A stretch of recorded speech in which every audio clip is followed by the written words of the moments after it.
Good morning সবাইকে। আমার প্রিয় বন্ধুরা, তোমরা সবাই কেমন আছো? আমি এদিকে সব কাজকর্ম সেরে চলে আসলাম ঠাকুরের জন্য ফুল তুলতে। আর একা একা মোবাইল ধরে ভিডিও করাটা অনেক কষ্ট হয়। এদিকে ফুল তোলা প্রায় আমার কমপ্লিট হয়ে গেছে। এখন চলে যাবো আমার ঠাকুর ঘরে, গিয়ে ঠাকুর ঘরটা মুছে নেব। ছোটো মেয়েকে বললাম একটু মোবাইলটা ধর, তো না বললে চলে গেল। আর তাই একা একা করছি, কিছু করার নেই। আজকে একটু যাব মামাতো বোনের বাড়িতে, তাই তাড়াতাড়ি করে কাজটা সেরে নিয়েছি।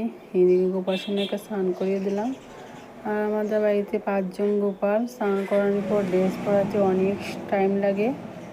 কী করবো বন্ধুরা, সময় কম, তার জন্য বলছি। আমার তো পুজো দিতে অনেক ভালো লাগে। এই দেখো এখন পুজো দিয়ে দেবো। আজকে গোপালসোনাকে দিলাম জিলেপি। এখন প্রায় আমার পুজো দেওয়া কমপ্লিট হয়ে গেছে। এই দেখো, তোমাদের ভিডিওটা কেমন লাগলো? আজকে ভিডিওটা অনেক বড় হয়ে যাচ্ছে বন্ধুরা। গিয়ে পুজো দেওয়া প্রায় কমপ্লিট। রাতে নিলাম জিলেপি।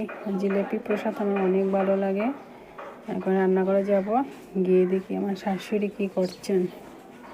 দেখো বন্ধুরা, কি সুন্দর করে রুটি বাঁধছেন। আমি তো পারি না এরকম রুটি বাঁধতে, ফুলকো ফুলকো করে।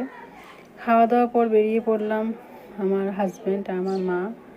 টুকটুক মধ্যে বসেছি, অনেক দূর, কি বলবো। আমার আসার সময় মাথায় ব্যথা হয়ে গেছে।